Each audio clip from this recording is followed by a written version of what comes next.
Welcome to intellectuals Avenue.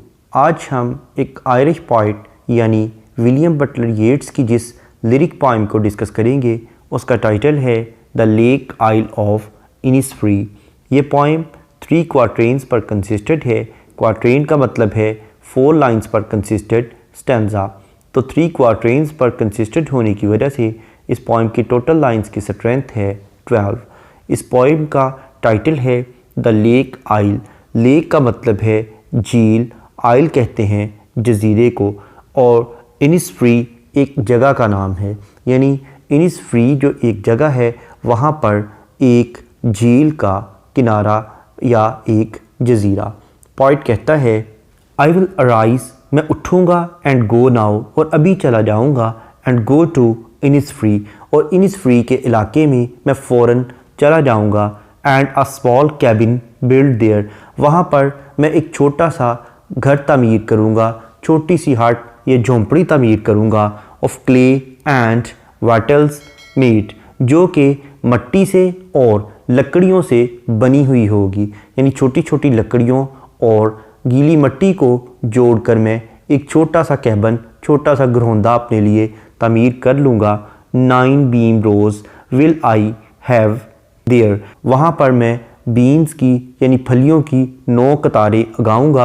Uh hive for the honey bee, और शहद की मक्खी के लिए एक छत्ता होगा। And live alone in the bee loud glade, और उस वादी में मैं बिल्कुल तन्हा रहूँगा जहाँ पर शहद की मक्खियाँ उन वादियों में रहती होंगी। And I shall have some peace there, और वहाँ पर मुझे अजीब किस्म का एक सुकून मैसर आएगा। For peace comes dropping slow, और वो सुकून आहिस्ता आहिस्ता मेरी तरफ आएगा।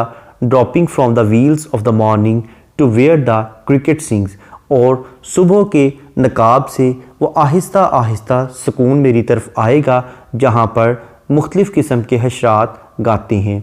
There midnight's all a glimmer, वहाँ की रात जगमगाती होगी, यानी वहाँ रात सितारों की वजह से जगमगा रही होगी। And Noon a purple glow, और दोपहर के वक़्त अरगवानी या जामनी रंग की एक रोशनी मुझे दिखाई देगी। And evening full of the linnet's wings, और लिनेट जो एक परिंदा है उसके परों से फड़फड़ाती हुई शाम होगी। आई will arise and go now, मैं अभी उठूँगा और रवाना हो जाऊँगा। For always night and day, क्योंकि हमेशा दिन और रात। आई हियर लेक वाटर, मैं झील के पानी को सुनूंगा। Lapping with low sounds by the shore, मैं वहाँ किनारे पर बैठ जाऊँगा और दिन रात उस झील के पानी की मध्यम सी बड़ी मीठी आवाज़ को सुनता रहूँगा। While I stand on the roadway, और फिर मैं वहाँ रास्ते में खड़ा हो जाऊँगा, और ऑन द पेवमेंट्स ग्रे, या सुरमई रंग के जो पेवमेंट हैं, फुटपाथ हैं, वहाँ खड़ा हो जाऊँगा। और मुझे वो जो आवाज़ है, जो पानी की आवाज़ है, वो कहाँ से सुनाई देगी? वो आउटर वर्ल्ड से नहीं, बल्कि I hear it in the deep hearts core, मुझे अपने दिल की गहराई से, अपने दिल के मरकज़ से वो आवाज़ सुनाई देगी। यानी वहाँ के जो ब्यूटीफुल ऑब्जेक्ट्स ऑफ नेचर की आवाज़ है वो मैं सुनकर इतनी ज़्यादा खुशी महसूस करूँगा कि वो तमाम आवाज़ें मेरे दिल में महफूज हो जाएंगी, मेरी मेमोरी में चली जाएंगी, और जब कभी मैं अपने दिल की तरफ ध्यान करूँगा तो मुझे वही आवाज़ें अपने दिल के मरकज़ से सुनाई देंगी। इस पोइम का टेक्स्ट पढ़ने के बाद अब हम आते हैं इस पोइम में यूज़ होने वाली लिटरेरी टर्म्स और फिगर ऑफ स्पीच की जानिब। सबसे पहले हम देखेंगे इस पोइम की राइम स्कीम। इस पोइम के तमाम स्टेंसाज में सेम राइम स्कीम है, यानी ए बी। फर्स्ट और थर्ड लाइंस आपस में राइम्ड हैं, जबकि सेकंड और फोर्थ लाइंस आपस में राइम्ड हैं। जैसा कि फर्स्ट स्टेंजा की फर्स्ट लाइन का लास्ट वर्ड है इनिसफ्री, और थर्ड लाइन का लास्ट वर्ड है honey bee, Innisfree honey bee. इसी तरह से सेकंड लाइन का लास्ट वर्ड है मेड, और फोर्थ लाइन का लास्ट वर्ड है ग्लेड, मेड ग्लेड। उसके बाद सेकंड स्टेंजा में slow, glow, sings, wings. Third stanza में डे, ग्रे, शोर, कोर। उसके बाद लाइन नंबर 1 में पॉइट ने एक पर्सनल एलुजन यूज़ किया है, यानी उसने अपना ज़ाती हवाला दिया है। इनिसफील्ड एक ऐसी जगह है जहाँ पर पॉइट का बचपन गुजरा था। नेक्स्ट है कायूरा। कायूरा का मतलब है कि अगर पॉइट किसी लाइन में पंक्चुएशन मार्क यूज़ करते हुए पॉज या ब्रेक ले तो उसे कायरा कहते हैं, जैसा कि लाइन नंबर 1 में I will arise and go now के बाद कॉमा यूज़ किया गया है। नेक्स्ट है एनाफोरा। एनाफोरा का मतलब है beginning of two or more than two lines with the same word, यानी दो या दो से ज़्यादा लाइनों का एक ही लफ्ज़ से शुरू होना, जैसा कि लाइन नंबर 9 और 10 आई से स्टार्ट हो रही हैं। नेक्स्ट है पर्सोनिफिकेशन। पर्सोनिफिकेशन का मतलब है to give human traits to the non living things, यानी जानदारों की खसूसियात बेजान चीज़ों को देना, जैसा कि लाइन नंबर 5 और 6 में पॉइंट कहता है and I shall have some peace there for peace comes dropping slow, यानी यहाँ पर उसने पीस यानी जो सुकून है उसको पर्सोनीफाई किया है और कहा है कि वो सुबह के पर्दे से आहिस्ता आहिस्ता आता है। और लाइन नंबर 6 में उसने मॉर्निंग को पर्सोनीफाई किया है कि जो सुबह का नकाब है उसमें से वो सुकून आता है, यानी नकाब करना ये एक ह्यूमन ट्रेट है, यानी ये एक वीमेन ड्रेस का हिस्सा है। तो इस तरह से पोएट ने वीमेन ड्रेस का जो एक पार्ट यानी व्हील है उसे मॉर्निंग के लिए यूज़ करते हुए मॉर्निंग को पर्सोनीफाई किया है। नेक्स्ट है ओनोमेटोपिया।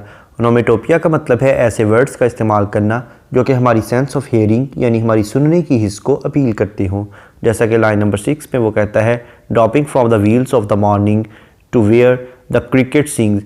यहाँ पर उसने क्रिकेट सिंग्स का वर्ड यूज़ किया है कि वो एक जो इंसेक्ट है वो गीत गाता है। उसके बाद लाइन नंबर 10 में वो बयान करता है आई हियर, मैं सुनता हूँ, लेक वाटर, यानी वो जो लेक का पानी है, उस झील का पानी है, उसकी आवाज़ का जिक्र करता है। नेक्स्ट है इंटरनल राइम। इसका मतलब है कि अगर पोइट किसी पोइम की एक ही लाइन में दो या दो से ज़्यादा राइम्ड वर्ड यूज़ करे तो उसे इंटरनल राइम कहते हैं, जैसा कि लाइन नंबर 3 में 9 हाइव, लाइन नंबर 4 में लिव इन, लाइन नंबर 6 में ड्रॉपिंग मॉर्निंग, लाइन नंबर 8 में लिनेट विंग्स, लाइन नंबर 9 में अराइज नाइट, लाइन नंबर 11 में और ऑन, लाइन नंबर 12 में इट इन। उसके बाद पोइट ने लाइन नंबर 7 में कहा है the midnight's all a glimmer and noon a purple glow. यहाँ पर उसने जक्स्टापोजिशन इस्तेमाल की है, यानी एक तरफ तो वो रात का जिक्र करता है और इसके साथ साथ वो दोपहर के पर्पल ग्लो का जिक्र करता है। नेक्स्ट है एंजॉयमेंट। एंजॉयमेंट का मतलब है कि अगर किसी लाइन को पढ़ने के बाद उसकी प्रॉपर अंडरस्टैंडिंग डेवलप हो जाए तो ऐसी लाइन को एंड स्टॉप लाइन कहते हैं। इसके बरक्स अगर किसी लाइन को पढ़ने के बाद उसकी प्रॉपर अंडरस्टैंडिंग डेवलप ना हो बल्कि इसके लिए नेक्स्ट लाइन की सपोर्ट की ज़रूरत हो तो ऐसी लाइन को रन ऑन लाइन कहते हैं और इस टेक्निक को एंजॉयमेंट कहते हैं, जैसा कि लाइन नंबर 9 में पॉइंट कहता है आई will arise and go now for always night and day, मैं चला जाऊँगा और दिन और रात। अब दिन और रात में क्या होगा और लाइन नंबर 10 में बयान करता है I hear lake water lapping with low sounds by the shore, मैं किनारे पर पानी की आवाज़ सुनूंगा जो कि झील का पानी होगा। नेक्स्ट है एंथ्रोपोमॉर्फिज्म। एंथ्रोपोमॉर्फिज्म का मतलब है किसी जानदार की खसूसियात किसी जानवर को अता करना, जैसा कि लाइन नंबर 6 में वो कहता है क्रिकेट सिंग्स, यानी जो एक इंसेक्ट है वो गीत गाएगा। नेक्स्ट है मेटाफर। मेटाफर का मतलब है किसी चीज़ को उसकी क्वालिटी की बेस पर उससे बेटर या वर्स चीज़ डिक्लेयर कर देना, जैसा कि लाइन नंबर 5 और 6 को अगर हम देखें तो इसमें कहता है and I shall have some peace there for peace comes dropping slow dropping from the wheels of the morning to where the cricket sings, यानी जो सुबह का वक्त है उसके लिए उसने व्हील्स ऑफ द मॉर्निंग का मेटाफर यूज़ किया है। नेक्स्ट है एलिट्रेशन। एलिट्रेशन का मतलब है beginning of two or more than two words in the same line with the same letter or sound, यानी एक ही लाइन में दो या दो से ज़्यादा अल्फाज का एक ही हरफ या एक ही आवाज़ से शुरू होना, जैसा कि लाइन नंबर 2 में कैबिन और क्ले ये दोनों वर्ड्स सी लेटर से स्टार्ट हो रहे हैं। उसके बाद लाइन नंबर 3 में have hive Honey, line number 4 में लिव लाउड, लाइन नंबर 5 में सम स्लो, लाइन नंबर 7 में ग्लिमर ग्लो, लाइन नंबर 10 में lake lapping low, line number 10 में again water with, line number 12 में हियर हार्ट।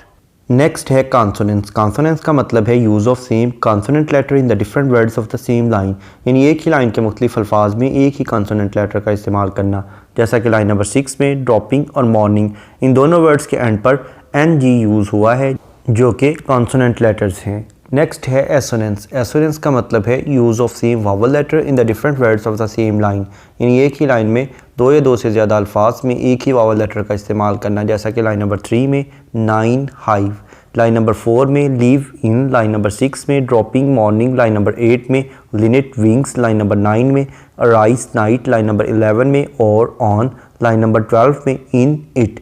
इसके अलावा पोइट ने कुछ इमेजेस भी यूज़ किए हैं, जैसा कि Innisfree, small cabin, play, wattle, 9 bean rows, a hive for honey bees, a hive for the honey bee, bee loud glade, morning, cricket, midnights, all a glimmer, noon a purple glow, evening full of the linnet's wings, shore, roadway, pavement grey, heart score.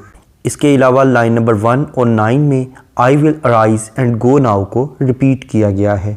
उसके बाद अगर हम इस poem के themes को देखें तो इसमें नॉस्टैल्जिया की फीलिंग्स हैं, यानी पोइट दोबारा से इनिस फ्री में जाना चाहता है। उसके बाद पोइट का लव फॉर नेचर इस पोइम में हमें दिखाई देता है और पोइट की पीस और ट्रंक्विलिटी हासिल करने की, यानी अमन और सुकून हासिल करने की जो ख्वाहिश है वो भी इस पोइम में हमें दिखाई देती है। यहाँ पर यह पोइम इख्तिताम पजीर होती है।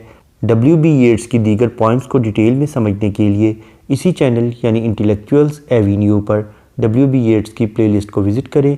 इसके साथ साथ इस पोइम में जिन लिटरेरी टर्म्स का जिक्र किया गया है उन तमाम टर्म्स को भी समझने के लिए इसी चैनल पर लिटरेरी टर्म्स की प्लेलिस्ट को विज़िट करें। इन दोनों प्लेलिस्ट का लिंक नीचे डिस्क्रिप्शन बॉक्स में मौजूद है। Thank you for attending this lecture.